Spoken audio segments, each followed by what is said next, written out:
entrar, como eu vou estar na página, alguém levanta a mão para eu conseguir ver, tá bom? Boa noite. Hoje a gente vai começar por filosofia. Depois a gente vai ter 2 aulas de história. Hoje na filosofia a gente vai ver uma matéria que cai muito no Enem. É o primeiro tópico junto com Aristóteles. E juntando essa aula com as outras 3 últimas que a gente teve, a gente tem 25%, na verdade 30% da matéria do Enem, mas que mais cobra no Enem. Então é quase 1/3 do que cobra. Aí quando acabar hoje, a aula que vem a gente vai fazer exercício, bem no esquema dos clássicos, né, de sociologia, porque é uma matéria que precisa bem ser fixada. E eu vou postar também as aulas, uma lista de exercícios sobre Aristóteles e o helenismo lá no Class. Oi, Grazi, boa noite. Então, vamos começar. O que é o helenismo, né? O helenismo, quando a gente estava vendo lá a Grécia, na nossa primeira aula de história, que a gente falou sobre sociedades clássicas do Ocidente, a Grécia tem 4 fases da sua existência. E a última, né, do grande apogeu da civilização grega, né, a Grécia Antiga, a gente marca em 4 fases. E a última fase é justamente a helênica. Mas na helênica não é mais o povo grego que está de posse do seu território, é o povo macedônio, na figura aqui do Alexandre o Grande, né? O Alexandre o Grande, ele foi educado por Aristóteles, que a gente viu a filosofia aristotélica na aula passada, e por ele ter sido educado por Aristóteles, ele tinha um grande amor pela filosofia grega, pelos costumes gregos, pela cultura grega, ele achava aquilo tudo muito fascinante, então ele levou a filosofia grega e a cultura grega por todo o Mediterrâneo, né? Todo o Mediterrâneo, os países como Itália, a própria Macedônia, até nos domínios turcos, né, onde hoje é a Turquia, se conheceu a filosofia grega muito por causa do Alexandre o Grande, né? Mas os gregos no período helênico, eles não estavam felizes, porque eles estavam sendo invadidos. Pensa, a Grécia por muito tempo foi a sociedade áurea, a sociedade a ser copiada, a sociedade a ser os gregos, eles tinham muita ideia, né, de que eles eram os maiores. E aí, quando vem um povo menor do que eles e os invadem, menor assim no sentido até xenofóbico da palavra mesmo. Os gregos pensavam que todos os outros povos eram menos culturais que eles, né? Eles eram mais ignorantes. Então, quando para os gregos vem alguém ignorante e os invade, isso gera um desencantamento dos gregos, sabe? Os gregos ficam meio desencantados. Essa figura aí que está à esquerda, que é a direita de vocês, é da grande biblioteca de Alexandria, que foi onde Alexandre o Grande colocou várias cópias de vários autores gregos importantes e autores também do Oriente. Ela foi queimada, né? E se perdeu muito, a humanidade perdeu muito. Mas agora a Macedônia fica aqui, a Grécia está aqui, a Macedônia está em cima, né? A Macedônia, inclusive, em território também era menor que a Grécia, mas conseguiu dominar a Grécia. A gente viu que Atenas e Esparta brigaram na guerra do Peloponeso. Isso fez com que a Grécia ficasse enfraquecida. Isso facilitou que os macedônios tomassem o poder. Então, quais que são as características gerais do período helênico? É a invasão de Alexandre, né? Alexandre o Grande. Os gregos culpavam muito Aristóteles por ter educado o Alexandre, por isso que tem a rejeição a Aristóteles e, ao mesmo tempo, recusa ao conhecimento clássico e o abandono do Logos. Porque eles vão falar, olha, a gente aqui, os mais inteligentes, os mais sabichões, isso não nos ajudou em nada, porque a gente acabou sendo invadido por pessoas que não são tão inteligentes, que não são tão culturais como nós, mas têm mais força física. Então, a gente vai ter um momento que os gregos eles vão começar a repensar se aquilo tudo, se aquele tanto de estudo, se aquela fala, se aquela filosofia mesmo fazia sentido, né? E era uma época de muita preocupação. Normalmente épocas de guerra, épocas de invasões, o ser humano ele fica muito preocupado, né? Até porque você tem medo de invadir sua casa, tomar tudo que é seu. Então os gregos começam a procurar soluções para pós-invasão. E essa solução vai ter dois remédios, vamos dizer assim. Os gregos vão falar que para acalmar vai ter essa onda pós as invasões helênicas, pós as invasões macedônicas, né? O grego tem que buscar a arataxia, que é a serenidade, e a apatheia, a aceitação. Aconteceu. A gente foi invadido. Por isso agora a gente tem que tratar essa situação com serenidade, porque ela já aconteceu, e com aceitação, porque ela já aconteceu. Não tem o que a gente pode, o que a gente pode fazer. E para isso, a gente vai ter tipo os coaches, né? 4 grandes coaches. Que pecado chamar essas escolas de coach. Mas vão termos 4 grandes filósofos e 4 grandes escolas que vão dizer como chegar a essa ataraxia, de forma diferente, mas todos eles querem chegar a essa serenidade. Eles vão falar a forma de alcançar essa serenidade, a forma de alcançar de novo esse bem viver. Essas 4 escolas, tem mais, né? Mas as 4 escolas que o Enem cobra são, começando com o cinismo. O cinismo, o seu fundador é Diógenes. Deixa eu ver se alguém tem alguma dúvida que eu estou aqui falando. Ficou tranquilo? Ok. O fundador do cinismo é o Diógenes, né? A gente conhece muito Diógenes porque teve um personagem da nossa infância, ou pelo menos da minha infância, que foi inspirado no Diógenes, que é o Chaves, né? Diógenes, ele falava que a paz, né, a ataraxia, essa serenidade, ela vinha do desapego. Ele morava num barril, ele tinha pouquíssimas coisas, só uma lanterna, a roupa dele era feita de panos, ele vivia junto com os cachorros, o cinismo vem disso, né, de cão, porque ele vivia como os cachorros. Ele falava que a gente tem que viver de acordo com o que o nosso corpo pede. Então, se você tem vontade de comer, você come, seja em praça pública ou não. Se você tem vontade de fazer suas necessidades pessoais, você faz, seja em praça pública ou não. Ver como os animais vivem mesmo. A gente tem que desapegar das convenções sociais, porque elas não servem para nada. Entende? Vai chegar um momento que algum povo vai vir e vai te invadir. O que você vai fazer com essas convenções sociais? Nada. Então, elas só servem para atrapalhar. Existem 2 histórias sobre que ilustram bem quem era Diógenes. A primeira é que um dia Alexandre o Grande ficou sabendo, né, dessa pessoa, desse filósofo, que muito inteligente, Diógenes era muito inteligente, que pregava as pessoas desapegar da ideia do prazer, que a gente tem que ter prazer, que isso, e viver como os animais, como os cachorros, e Alexandre o Grande foi lá conhecer, e parou em frente de Diógenes e falou, me peça qualquer coisa que eu te dou, e aí o Diógenes olhou para ele e falou, qualquer coisa mesmo? Ele falou, qualquer coisa. Ele falou, então arrasta um pouquinho, porque você está tampando o sol, e eu estou querendo tomar banho de sol. E aí Alexandre o Grande ficou impressionadíssimo, e aí ele falou, você só quer isso? O Diógenes falou, só isso. A gente também tem outra história que estava tendo uma audiência na Ágora grega, e aí algum das pessoas que estavam falando peidou e virou totalmente chacota, né? Como assim? Você peidou e tal. E Diógenes estava presente, e depois, para deixar essa pessoa mais confortável, ele foi lá na casa da pessoa, bateu, entrou na casa, peidou e foi embora, para mostrar, olha, peraí, todo mundo peida. Isso é do ser humano, as convenções sociais só nos atrapalham. Isso é o cinismo. Ele é ataraxia pelo desapego de convenções sociais, desapego do prazer, desapego da lógica. A gente tem que valorizar absolutamente a nossa liberdade, viver de acordo com as nossas vontades que são naturais. Que nem o cachorro, ele não come por prazer, ele come porque é natural comer. Ele não bebe por água por prazer, para ficar hidratado, para ficar bonito, né? Ele bebe porque é necessário para continuar a vida. E é assim que a gente tem que viver, com menos apego às coisas materiais, porque elas passam, tá? Alguma dúvida no cinismo? Nossa primeira escola? Uma escola bem quista, até porque o Chaves foi inspirado nela, morar dentro de um barril, ter menos preocupações sociais, ser mais desapegado, falar no que pensa. Tá tranquilo, Diógenes? Várias referências da cultura pop. Vamos para a segunda escola agora, que é o estoicismo.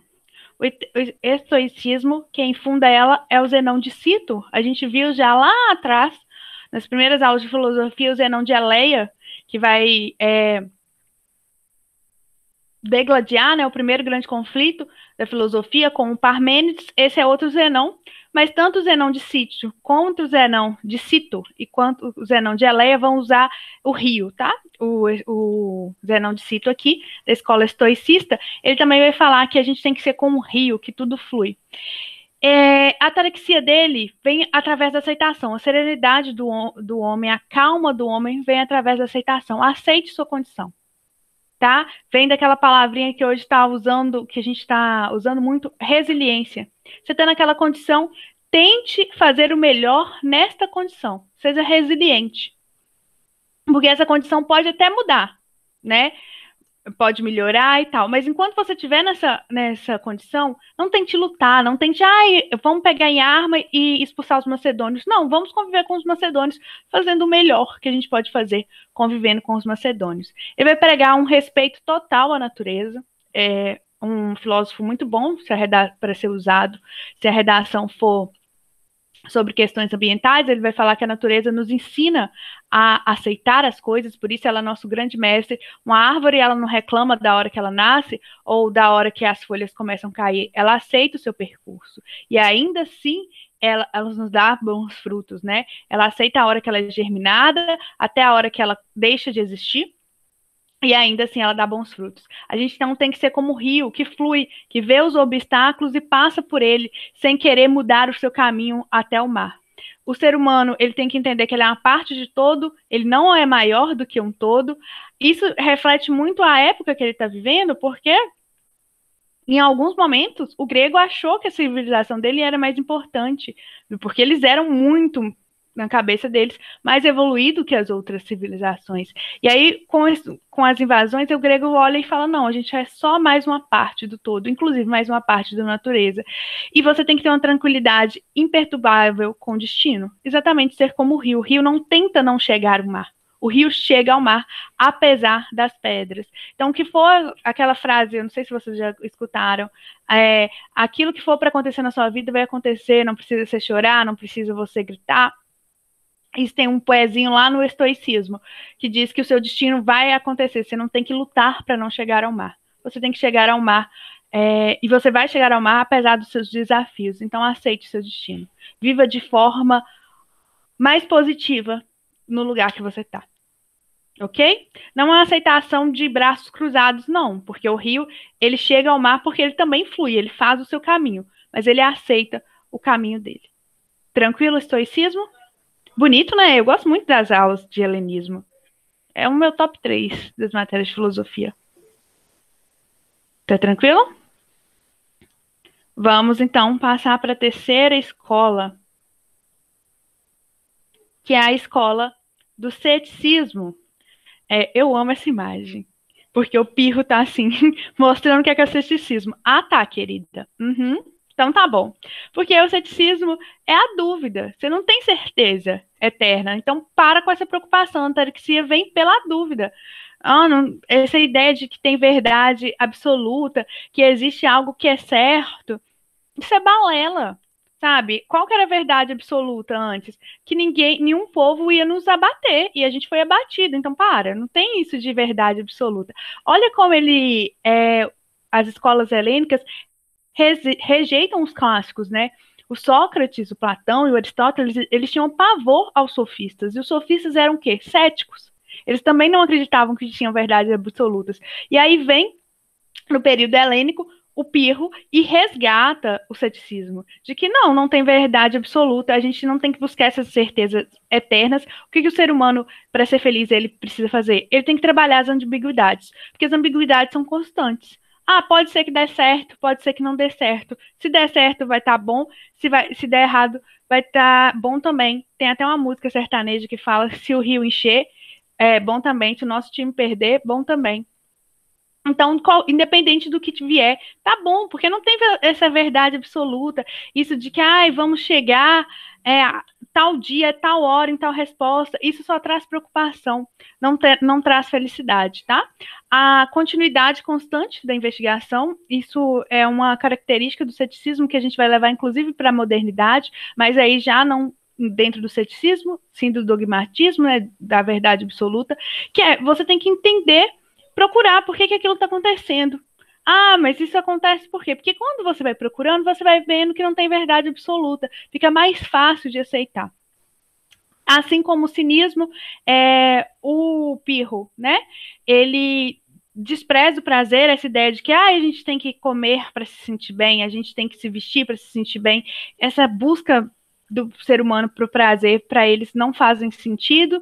A gente tem que viver de acordo com as nossas necessidades, senão a gente acaba virando escravo dessa busca do prazer. Tudo tem que ser prazeroso, tudo tem que ser prazeroso, tudo tem que nos deixar felizes, e a vida não é assim.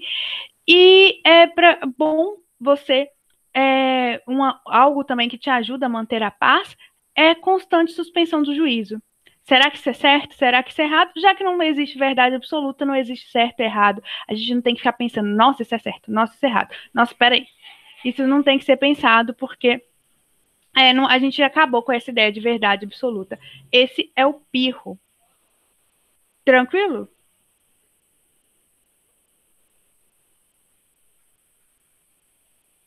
Pode passar? Ai.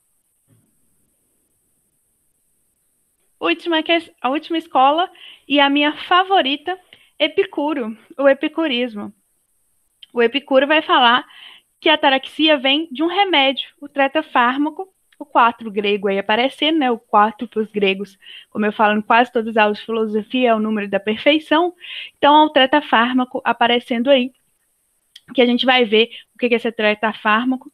Ele tem uma visão materialista sensível, tá? Ele vai falar que a felicidade, apesar dele seguir Platão vai falar, Platão, né, dois mundos, ele rejeita Aristóteles, como todos da sua época, porque eles culpam muito Aristóteles pela invasão, mas apesar de seguir Platão acreditava na dualidade de dois mundos, né, o mundo das ideias e o mundo sensível. O Epicuro vai falar que a felicidade está aqui, no mundo materialista, no mundo sensível, porque a gente não conhece esse outro mundo.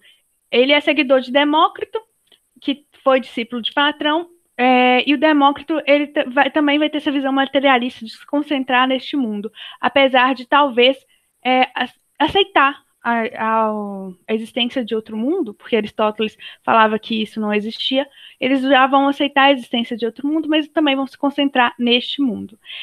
Ele vai pregar muito a ausência de medo, não tem que ter medo. E aí ele vai explicar no tetrafármaco por que a gente não tem que ter medo.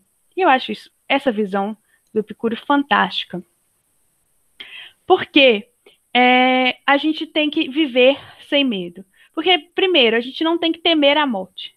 Porque quando a gente está vivo, a gente está vivo. Quando a gente está morto, a gente está morto. Então, o ser humano, ele não conhece a morte. É confuso, mas ao mesmo tempo é libertador. Quando você morrer, você morreu. Durante a vida, você não conhece a morte. E quando você está na morte, você não conhece a vida.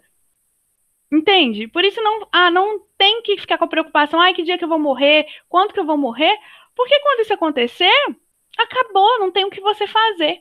Então a gente não tem que ter medo da morte. Outras coisas que a gente não tem que temer é os deuses, porque os deuses estão muito ocupados.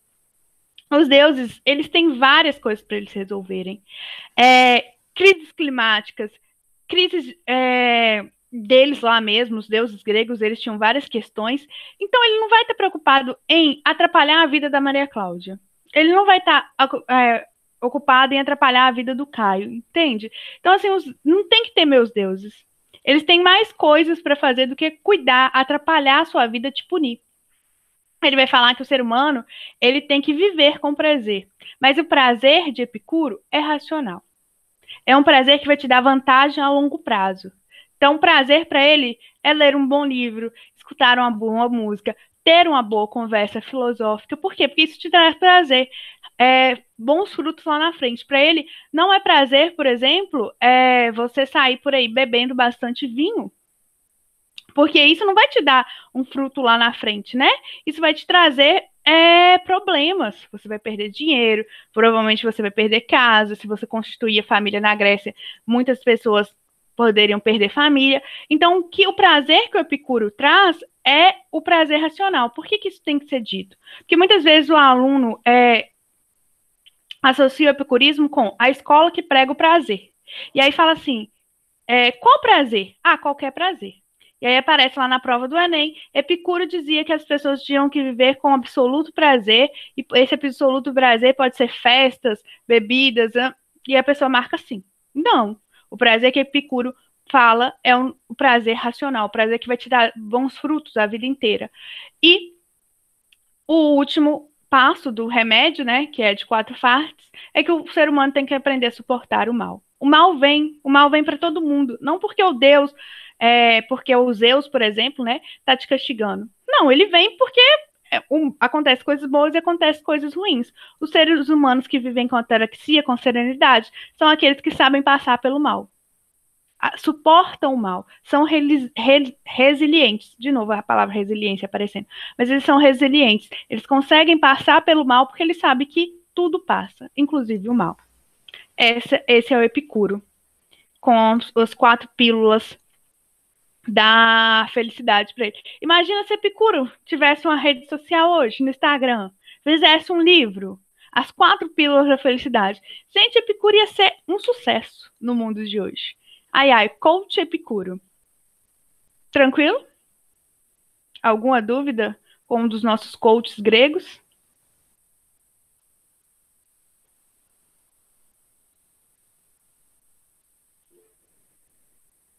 Ótimo. E aí a gente fica pagando livro, né, de autoajuda. Eu adoro um livro de autoajuda. Sendo que tem aqui tudo. Para terminar a filosofia helênica e a filosofia clássica, de forma geral, a gente vê um autor da Roma, né, da Roma antiga, que foi muito influenciado pelo helenismo, que é o Sêneca. O Sêneca tem várias frases que hoje, se você digitar o Sêneca no pensador, ele vai ter várias frases de efeito. Algumas realmente são do Sêneca, mas a maioria não são. Uma das frases famosas dele que fala que não é nada, não tem desgraça maior, não tem nada mais lamentável do que você antecipar uma desgraça. O ser humano que vive falando, nossa, vai dar errado, vai dar errado, vai dar errado. Esse ser humano está numa condição lamentável. Aí, ó, mais uma reflexão pra gente. Essa frase realmente é do Sêneca, mas ele tem várias frases de efeito. Ataraxia para ele é consciência. O que traz serenidade para ele é estar consciente de que você está no mundo. Ele vai seguir muito a linhagem do estoicismo, né? Lá do Zenão de Cito, de que você tem que aceitar as coisas que vêm, ser como o rio. E a outra coisa, mas uma inovação, ele vai falar que o homem peca. Tá? O pecado é inerente ao homem, por isso que você tem que aceitar o seu lado ruim, o seu lado pecador, porque ele vem de você. A vontade de pecar é sua. Se você não aceitar, você vai passar o resto da vida brigando com esse lado seu. Sabe quem vai falar isso? O outro top 3 meu, Nietzsche. Ele vai falar muito sobre isso também. Ele é conhecido por ser escritor de sentença. As frases dele vão ser bem ditas.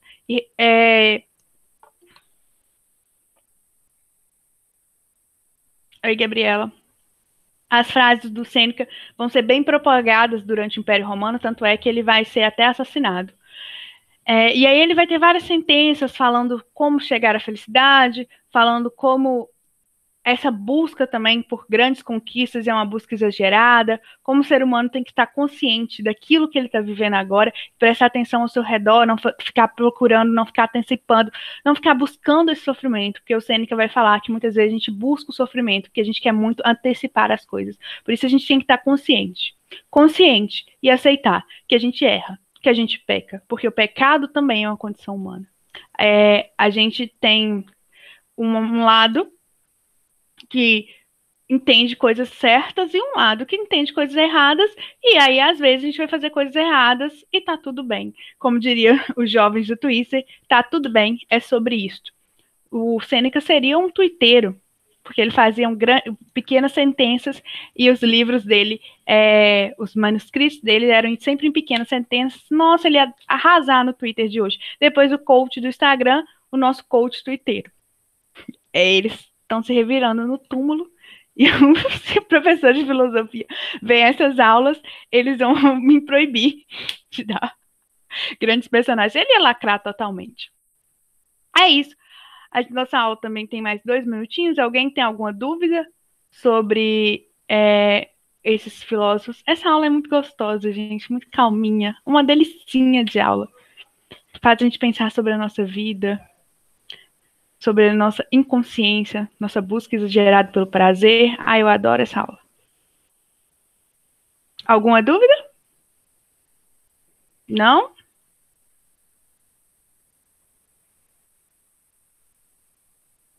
Ok. Então vou parar de apresentar aqui.